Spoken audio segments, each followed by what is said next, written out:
نحمده ونصلي على رسوله الكريم اما بعد فقد قال الله تبارك وتعالى كما ورد في سورة بني اسرائيل اعوذ بالله من الشيطان الرجيم بسم الله الرحمن الرحيم ولا تقتلوا اولادكم خشية املاق نحن نرزقهم واياكم ان قتلهم كان خطئا كبيرا ولا تقربوا الزنا انه كان فاحشة وساء سبيلا صدق اللہ العظیم۔ سورہ بنی اسرائیل کے تیسرے رکوع میں 5 آیات ہم پڑھ چکے ہیں کہ جس میں جو صاحب ثروت لوگ ہوں ان کا طرز عمل کیا ہونا چاہیے اور اس کے ضمن میں کوئی بنیادی ہدایات دی گئی۔ پہلی بات تو کہ انسان اگر صاحب ثروت ہے، مرفع الحال ہے، تو وہ یہ سمجھے کہ میرے مال میں اللہ تعالیٰ نے محروموں کا، مسکینوں کا، مسافروں کا، قرابت داروں کا حق رکھا، یہ حق مجھے ادا کرنا ہوگا۔ اس کے ضمن میں وہ حدیث بھی یاد کر لیجئے کہ حضور نے فرمایا یہ نہ سمجھو کہ زکوٰۃ ادا کر چکے ہو تو بس سارا حق ادا ہو گیا، نہیں نہیں نہیں نہیں، ہرگز نہیں۔ آپ نے فرمایا ان فی المال لحقا سوی الزکوٰۃ، مال میں حق ہے زکوٰۃ کے علاوہ بھی۔ زکوٰۃ تو جو دی ہے وہ دی ہے، حکومت کے حوالے کر دی ہے، حکومت کے نظم کے تحت اس کا استعمال ہوگا۔ یہ نہ سمجھو کہ اب بس تمہارے مال میں اور کوئی حق نہیں رہا۔ ان فی المال لحقا سوی الزکوٰۃ، زکوٰۃ کے علاوہ بھی حق ہے۔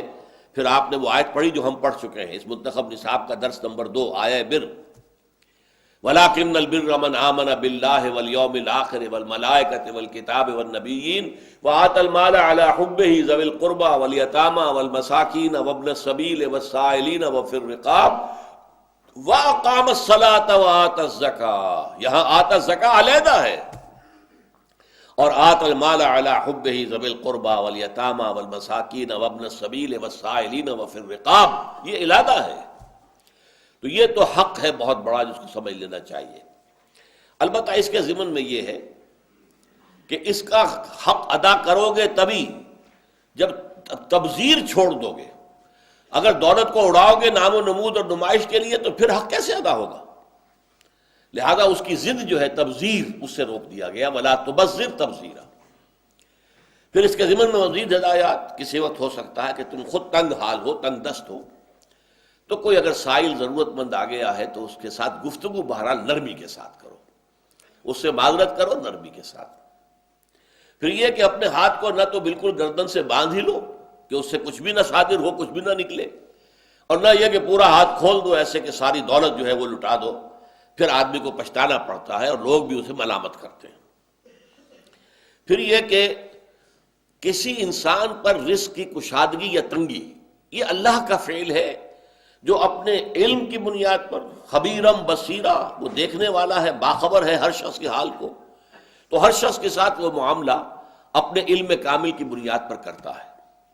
تم یہ نہ سمجھو کہ تم کسی کے حال کو لازماً بدل دو گے، نہیں، یہ تمہارے اختیار میں نہیں ہے۔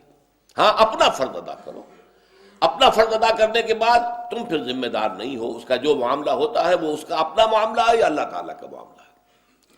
اب اس کے ضمن میں آخری شے جو رہ گئی تھی وہ یہ ہے کہ ایک معاشرے میں اجتماعی طور پر بھی یہ صورت پیدا ہو جاتی ہے کہ اگر تنگ دستی ہے، غربت ہے، فقر ہے، تو لوگ اولاد کو قتل کرنا شروع کر دیتے ہیں کہ ان کو کیسے کھلائیں گے، ہمارا اپنا پیٹ نہیں بھر رہا، ان کا کیسے بھریں گے۔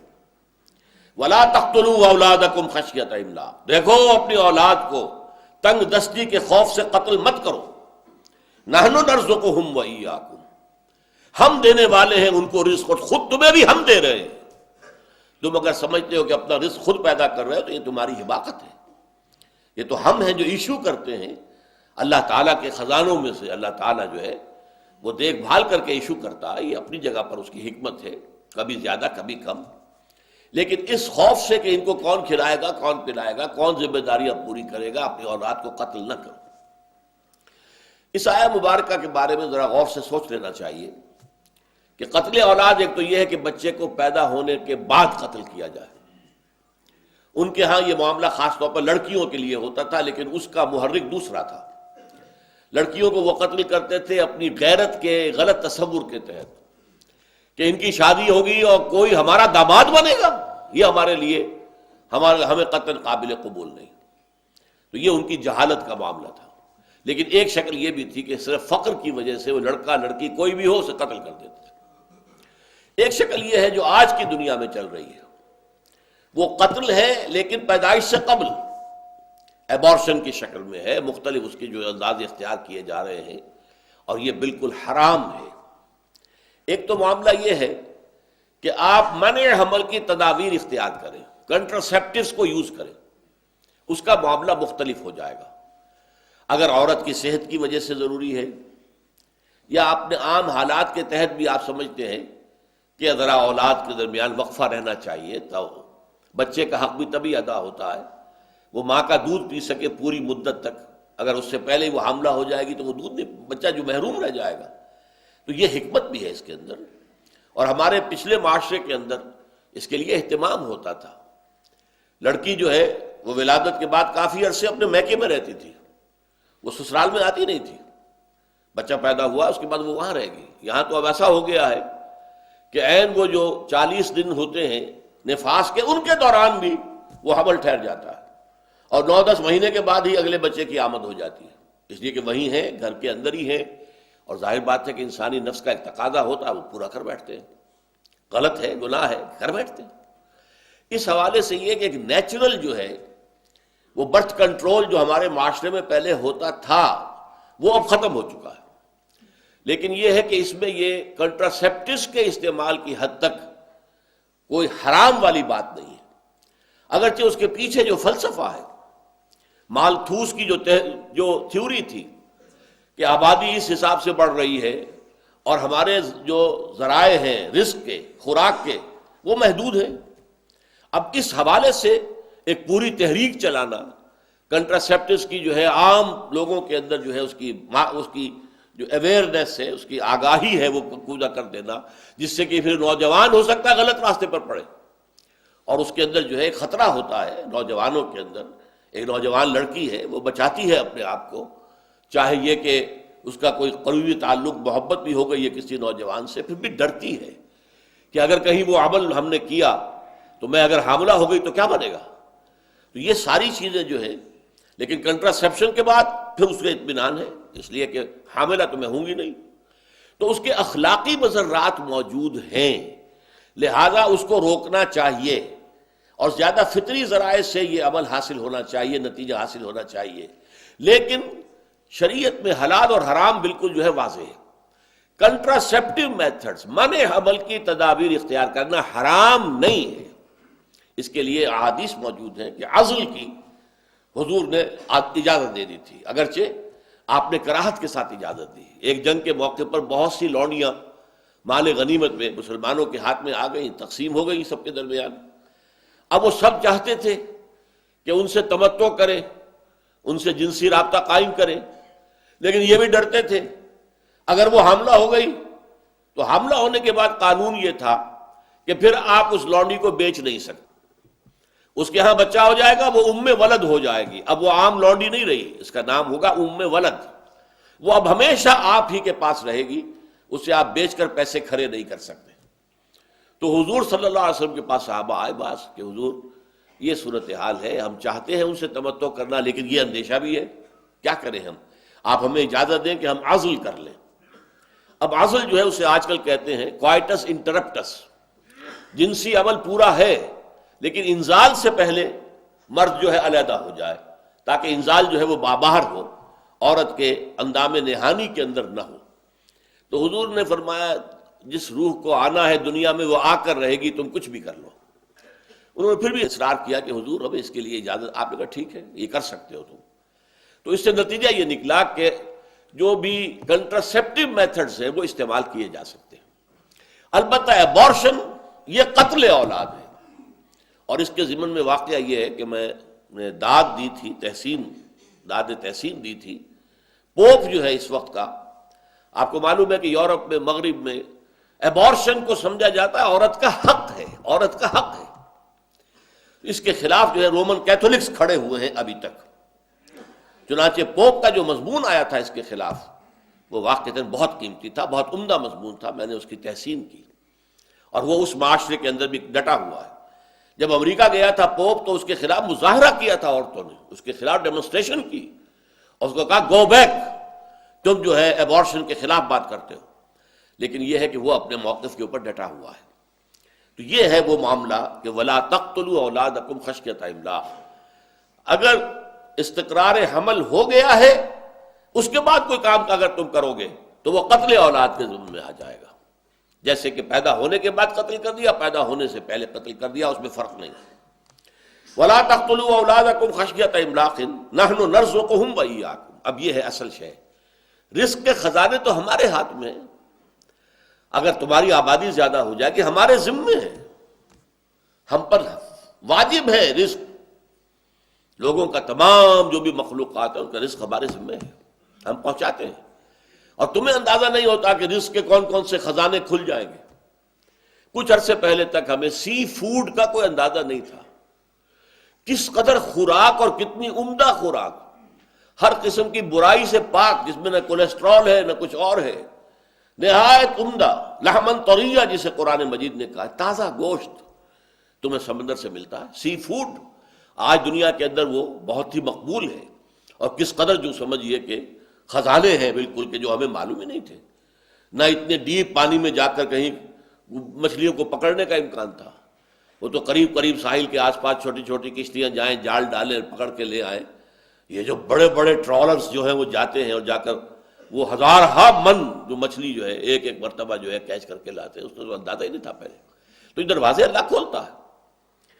وَلَا تَقْتُلُوا أَوْلَادَكُمْ خَشْيَةَ إِمْلَاقٍ نَحْنُ نَرْزُقُهُمْ وَإِيَّاكُمْ إِنَّ قَتْلَهُمْ كَانَ خِطْئًا كَبِيرًا، یقیناً ان کا قتل کرنا ایک بہت بڑی خطا تھی، بہت بڑا گناہ، بہت بڑی غلطی، اس لیے کہ تم نے یہ سمجھ لیا ہے کہ شاید اپنے رازق تم خود ہو اور بچوں کا بھی رزق تمہارے ذمہ آ جائے گا۔ یہ رزق تو اللہ تعالیٰ کے ذمہ ہے، اللہ پہنچاتا ہے۔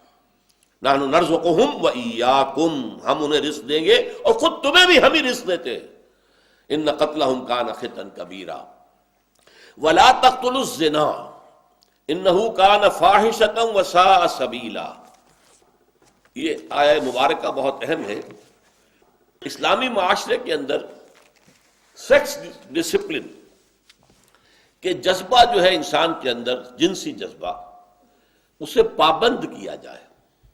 اس پابندی کے لفظ سے مجھے حفیظ جالندری کا شعر یاد آیا، کیا پابند نئے نالے کو میں نے، یہ طرز خاص ہے ایجاد میری۔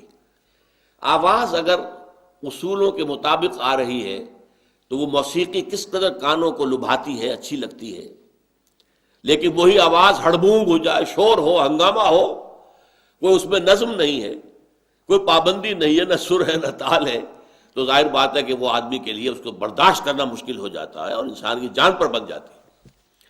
تو یہ پابندی جو ہے یہ در حقیقت اس کائنات کے اندر یہ اس دی رول۔ تو جنسی جذبہ چونکہ نہایت زوردار ہے، نہایت زوردار۔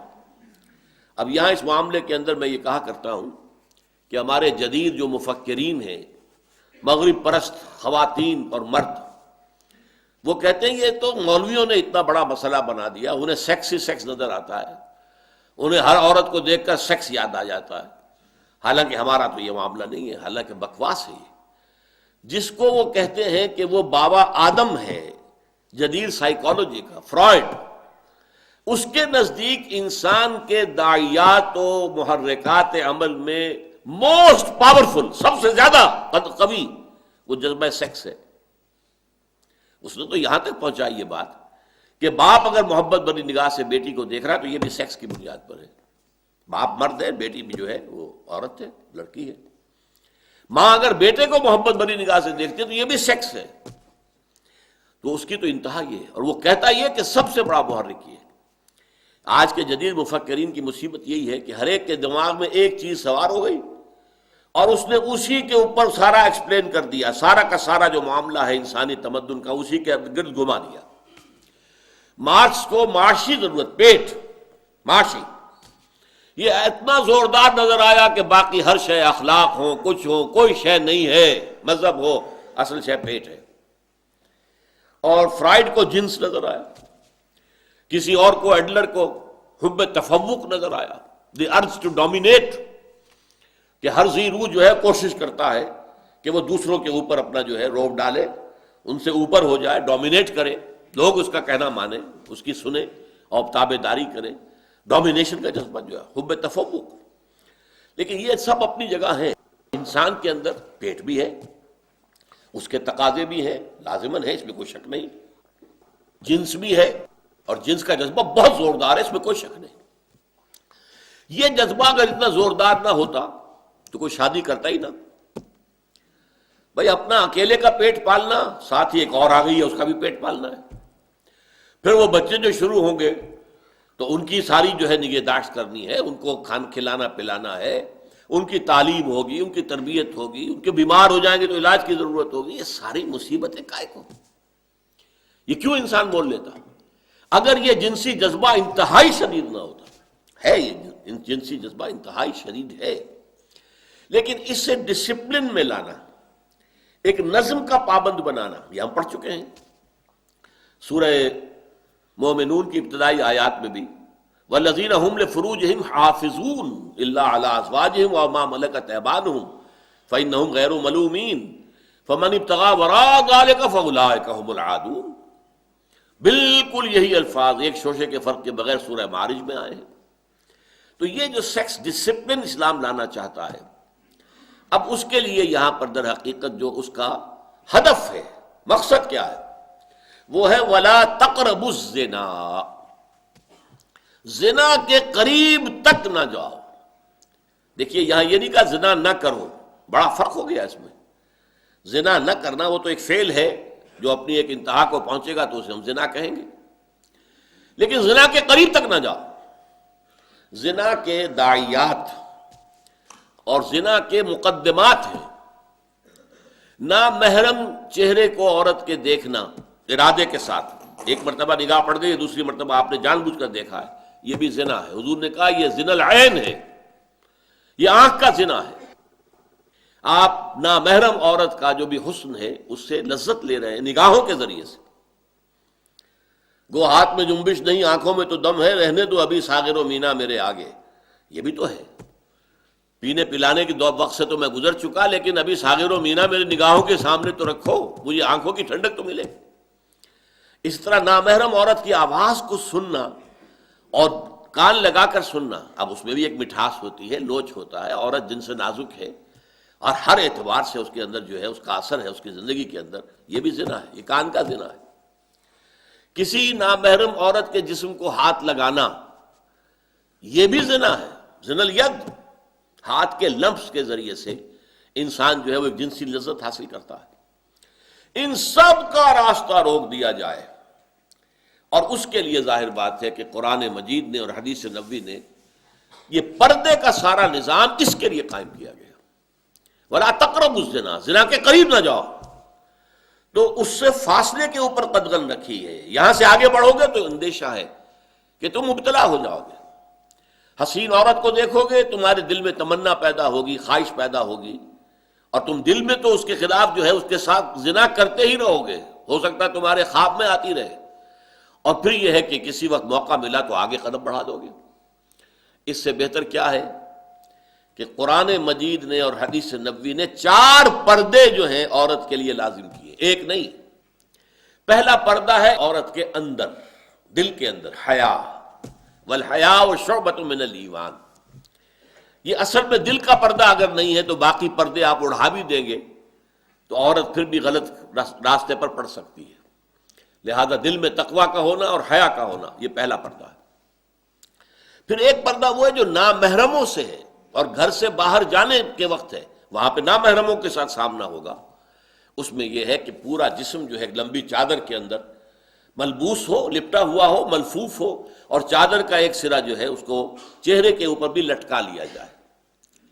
اب اس کے لیے جب ایک عطا بن سیرین رحمۃ اللہ علیہ جو ہے ایک بہت بڑے تابعی، انہوں نے ایک صحابی سے پوچھا کہ اس آیت پر جو کیسے عمل کیا سورہ احزاب کی آیت پر، تو انہوں نے پھر ایک لمبی سی چادر لے کر اپنے آپ کو اس میں پوری طریقے سے چھپا کر پھر ایک آنکھ کھلی رکھ کر باقی پورے چہرے کو بھی ڈھانپ لیا، پورا چہرہ بھی، اور کہا یہ اس طریقے سے عمل کیا تھا صحابیات نے اس آیت کے اترنے کے بعد، یدنین علیہن من جلابیبہن۔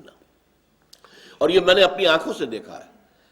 ایران میں جب انقلاب آیا ہے، ظاہر بات ہے کہ وہ مذہبی انقلاب تو تھا، آیت اللہ حضرات جو ہیں وہ وہاں کے پھر حاکم بن گئے تھے، پھر وہاں مذہبی چیزیں آئی ہیں، اور اس کے کئی سال تک بعد میں حج پہ جب جانا ہوتا تھا تو ایرانی خواتین کو میں نے دیکھا ہے، لمبی سی چادر، پورا جسم اس کے اندر ڈھکا ہوا ہے، پھر یہ کہ اس چادر کو اس طریقے سے پکڑا ہوا ہے ایک ہاتھ کے ساتھ کہ صرف ایک آنکھ کھلی ہے، دوسری آنکھ بھی ڈھکی ہوئی ہے۔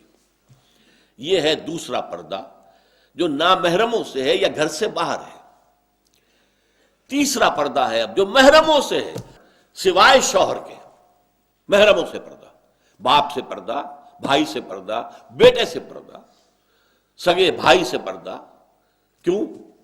کہ کسی کے سامنے محرموں میں سے بھی سوائے شوہر کے، شوہر کے لیے بیوی، بیوی کے لیے شوہر، یہ تو لباس ہے ایک دوسرے کے لیے، بغیر بالکل کسی لباس کے بھی یہ ہوں آپس میں، جو بھی ان کا خلوت کا وقت ہے تو کوئی حرج نہیں ہے۔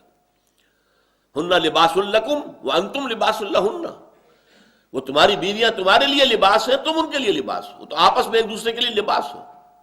ان کے لیے کوئی ستر کا حکم نہیں ہے، لیکن ان کے سوا باپ ہو، بھائی ہو، بیٹا ہو، بھانجا ہو، بھتیجا ہو، کسے باشد جس کی لمبی فہرست دے دی گئی ہے سورہ نور کے اندر مکمل، ان کے سامنے بھی عورت آئے گی تو چہرہ تو کھلا ہوگا، ہاتھ کھلے ہوں گے، پاؤں کھلا ہوگا ٹخنے سے نیچے، باقی پورا جسم جو ہے وہ کورڈ ہوگا، اور لباس بھی ایسا کہ جو تنگ نہ ہو، باریک نہ ہو، دو شرطیں پوری کر رہا ہو۔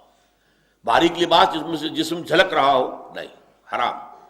تنگ لباس جس سے جسم کے جو نشیب و فراز ہیں وہ نمایاں ہو جائے، یہ مردوں کا معاملہ بھی ہے۔ بعض لوگ جو یہ پہنتے ہیں بڑی تنگ پینٹیں، ان میں آپ کو معلوم ہے کس طریقے سے ان کا جو ہے وہ سطر نہیں ہوتا پھر پوری طریقے سے، بلکہ جسم کے اعضاء جو ہیں ان کے نمایاں نظر آتے ہیں، چاہے لباس پہنا ہوا ہے۔ تو یہ ہے محرموں کے سامنے پردہ، اور محرموں کے سامنے لباس کے علاوہ ایک اضافی شے جو سینے پر ابھار ہے اللہ نے پیدا کیے ہیں، جو عورت کے نسوانی حسن کا ایک بڑا اہم حصہ ہے، ان کے اوپر اضافی کورنگ ہونی چاہیے، وہ ہے اوڑھنی۔ وہ اوڑھنی جو کہ عرب کے اندر پہلے یہ تھا کہ سر پر ڈال کر اور باقی پیچھے پھینک دیتے تھے اپنی کمر پہ، حکم دیا گیا نہیں، یدنین علیہن من جلابیبہن، اس اوڑھنی کو جو سر کے بالوں کو چھپا کر اور گردن کو بھی چھپائے، اور پھر اس کا ایک بکل جو ہے وہ سینے کے اوپر آ جائے، یہ اضافی کورنگ ہے، اضافی کورنگ ہے۔ چاہے نیچے اس نے کرتا پہنا ہوا ہے، لیکن کرتے کے باوجود ظاہر بات ہے کہ سینے کے ابھار تو نمایاں ہو جائیں گے، لہذا اس کے اوپر اضافی کورنگ ہے۔ یدنین علیہن من جلابیبہن تو باہر کے لیے ہے، ولیضربن علی جیوبہن بخمرہن، اپنی اوڑھنیوں سے اپنے سینوں کے اوپر بھی بکل مار لیا کریں۔ یہ تیسرا پردہ ہوا۔ ایک چوتھا پردہ ہے اسلامی معاشرے کا، وہ اہم ترین ہے، اس پر لوگوں کی نگاہ نہیں جاتی۔ اسلامی معاشرہ مخلوط نہیں ہے، جدا گانا، سیگریگیشن، مردوں کا دائرہ علیحدہ، عورتوں کا دائرہ علیحدہ ہے، کہیں بھی اختلاط نہ ہو۔ اسکول ہے، کالج ہے، لڑکوں کے علیحدہ، لڑکیوں کے علیحدہ، یونیورسٹیز لڑکیوں کی علیحدہ بنا دیجیے، لڑکوں کی علیحدہ، ان میں میل جول نہیں ہونا چاہیے۔ گویا کہ میں نے اس میں الفاظ لکھے ہیں کہ جیسے ایک بہت بڑا پردہ معاشرے کے اندر لٹکا ہوا ہے کہ اس نے دونوں صنفوں کو علیحدہ کر دیا۔ مردوں کا ہسپتال ہے، مرد مریض، مرد ڈاکٹر، مرد نرسیں ہونی چاہیے، میل نرسز آرمی میں ہوتے ہیں، اور امریکہ وغیرہ میں بہت بڑا پروفیشن ہے یہ، کسی کو گھر پہ ضرورت ہے تو میل نرس وہ رکھ لیتا، ان کی پوری ٹریننگ ہے نرسوں والی۔ عورتوں کے ہسپتال میں عورت مریض ہے، عورت ڈاکٹر ہے، لیڈی ڈاکٹرز ہے، عورت نرس ہے، ٹھیک ہے، ہر کام میں آپ کوئی ایسے انڈسٹریل یونٹس بنا دیجئے، عورتیں کام کریں، عورتیں سپروائز کریں، مردوں سے ساتھ سابقہ نہ ہو، واسطہ ہی نہ ہو، ان کے ورکنگ آورز بھی کچھ کم رکھیں۔ میں نے ایک دفعہ چیلنج کیا تھا، یہ 1982 کی بات ہے، جب میرے خلاف بڑا طوفان اٹھا دیا تھا، لیکن یہ کہ میں نے چیلنج کیا کئی حضرات سے کہ مجھ سے آ کے بات تو کرو، کہاں قدم رکتے ہیں؟ کہیں نہیں رکتے۔ آپ معاشرے میں کاٹیج انڈسٹریز کو عام کر دیجئے، گھروں کے اندر عورتیں کام کریں، انہیں باہر نکلنے کی ضرورت ہی نہیں۔ جنگ کے زمانے میں کاٹیج انڈسٹریز، دہلی کا ایک بہت بڑا جو اس کا محلہ تھا، بڑی آبادی تھی، باڑا ہندو راؤ، میں نے اپنی آنکھوں سے دیکھا ہے، ہر گھر کارخانہ بن گیا تھا، اسی سے لفظ وہاں بن گیا کرخندار، کرخندار، کرخندار، ایک بالکل جو ہے معاشرے کے اندر ایک نئی شے وجود میں آ گئی۔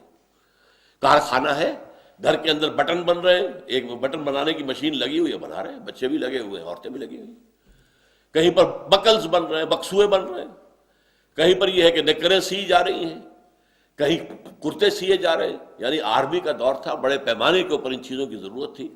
صبح کو ٹرک آتے تھے اور ہر گھر کے اوپر خام مال اتار کر چلے گئے، یہ آپ نے تیار کرنا، یہ خام مال ہے، لیجئے۔ شام کو آتے تھے اور تیار شدہ مال لے کے چلے جاتے تھے، عورت کو نہ گھر سے نکلنا نہ پھر داخل ہونا، کہیں بھی نہیں۔ تو کاٹیج انڈسٹری، اور آپ کو معلوم ہے سوئٹزرلینڈ کے اندر گھڑیوں کی انڈسٹری جو سب سے بڑی انڈسٹری ہے وہ کاٹیج انڈسٹری ہے۔ کاٹیج انڈسٹری ہو، ایسے انڈسٹریل جو ہے یونٹس بنائے جائیں جہاں عورتیں کام کریں، عورتیں سپروائز کریں، لیکن اختلاط نہ ہو۔ یہ اختلاط جو ہے یہ ہے در حقیقت ولا تقربوا الزنا، یہ اللہ تعالیٰ نے یہ حد بندیاں کر دی ہیں، دور دور زنا کے قریب تک نہ پھٹکو۔ تو گویا کہ جیسا کہ آپ کو معلوم ہے کہ یہ فیصلہ آباد میں گھنٹہ گھر ہے، اب گھنٹہ گھر تک جانے والے 8 بازار ہیں وہاں۔ اگر آپ یہ چاہتے ہیں کہ کوئی بھی گھنٹہ گھر نہ جائے تو 8 بازاروں کو سیل کرنا پڑے گا، تبھی تو ہوگا نا، ورنہ آپ نے ایک بازار بند کر دیا وہ دوسرے سے پہنچ جائے گی۔ تو اسی طریقے سے لا تقربوا الزنا، یہ زنا کا گھنٹہ گھر جو ہے آپ نہیں چاہتے کہ لوگ وہاں تک جائیں، تو ذرا دور دور اس کے لیے سد باب کیجیے، دروازے بند کر دیجیے۔ پہلا لباس کا معاملہ، نمبر 2 پھر جو ہے باہر نکلنے کا معاملہ، گھروں کے اندر بھی نگاہیں نیچی رکھو۔ جوان بھائی اپنی جوان بہن کے جسم کو گھور کر نہ دیکھے، نگاہیں نیچی رکھو۔ وہ جوان بہن اگرچہ بہن ہے لیکن ہے تو لڑکی، بھائی اگرچہ بھائی ہے تو لڑکا، وہ جذبات جو ہوتے وہ ہوتے۔ اس اعتبار سے باپ جو ہے وہ گھور کر اپنی بیٹی کو نہ دیکھے، جوان بیٹی کو، اس لیے کہ اس سے فتنہ پیدا ہو سکتا ہے، خیالات کے اندر کوئی بری شے آ سکتی ہے۔ تو یہ ہے کہ اپنی نگاہیں نیچی رکھیں، مذاق اڑاتے ہیں لوگ، نگاہیں نیچی رکھیں، باہر نکلنے میں نگاہیں نیچی رکھیں گے تو کیا ہوگا، ایکسیڈنٹ ہو جائے گا۔ بھائی یہ گھر کے اندر کی بات کی جا رہی ہے، باہر تو وہ نکلے گی تو وہ برقع لے کر، برقع اصل میں اسی حجاب کی ایک شکل بن گئی، ضرورت ایجاد کی ماں ہے۔ چادر کو اگر آپ اس طرح پکڑیں گے تو ایک ہاتھ آپ کا جو ہے مستقل طور پر چادر کو پکڑنے پر مجبور ہوگا، ایک ہاتھ آپ کا آکوپائیڈ ہے، دوسرا ہاتھ ہے صرف اس سے آپ کچھ کر سکتے ہیں۔ لیکن آپ بچے کو لے کر جا رہی ہے ماں ڈاکٹر کے ہاں، ایک ہاتھ میں گود میں بچے کو لیا ہے، دوسرے میں اسے شیشی لینی ہے، دوا کی بوتل لے کے جانی ہے، لہذا اس کے لیے پھر یہ برقع بن گیا کہ برقعے سے دونوں ہاتھ فری ہیں، چہرے پر نقاب ہے، آنکھوں کی جگہ پر جالی ہوتی تھی، آج کل تو کچھ دوسری طرح کے برقعے بن گئے، لیکن اس طرح کے برقعوں میں جن میں آنکھوں کے سامنے جالی نہیں ہے تو پھر گوگلز ہونے چاہیے تاکہ نگاہوں کا جو ہے آپس میں ٹکراؤ نہ ہو۔ ایک آنکھ کی ٹکراؤ کا جو ہے وہ نگاہوں کا ٹکراؤ نہیں ہوتا، ایک آنکھ سے میسج پاس نہیں کیا جا سکتا، یہ دونوں آنکھوں کا کام ہوتا ہے، اسی لیے ایک آنکھ چھپی ہوئی ہو اور ایک آنکھ جو ہے وہ بند ہو، یا پھر یہ ہے کہ دونوں آنکھوں کے اوپر گوگلز اگر پہن لیے ہیں تو اس سے یہ ہے کہ وہ فتنے کا راستہ بند ہو جائے گا۔ تو ان تمام راستوں کو بند کرنا مقصود کیا ہے، وَلَا تَقْرَبُوا الزِّنَا، زنا کے قریب تک مت جاؤ، اِنَّهُ كَانَ فَاحِشًا، وہ بہت ہی بے حیائی والا کام ہے، وَسَاءَ سَبِيلًا، اور بہت ہی برا راستہ ہے۔ معاشرے کو پھر جس معاشرے کے اندر زنا عام ہو جائے پھر وہ سڈاس بن جاتا ہے، متعفن ہو جاتا ہے، اس کے اندر کوئی خیر پروان نہیں چڑھ سکتا، اولاد جو ہے اس کی تربیت صحیح رخ پر نہیں ہو سکتی۔ اقول قولی ھذا واستغفر اللہ لی ولکم ولسائر المسلمین والمسلمات۔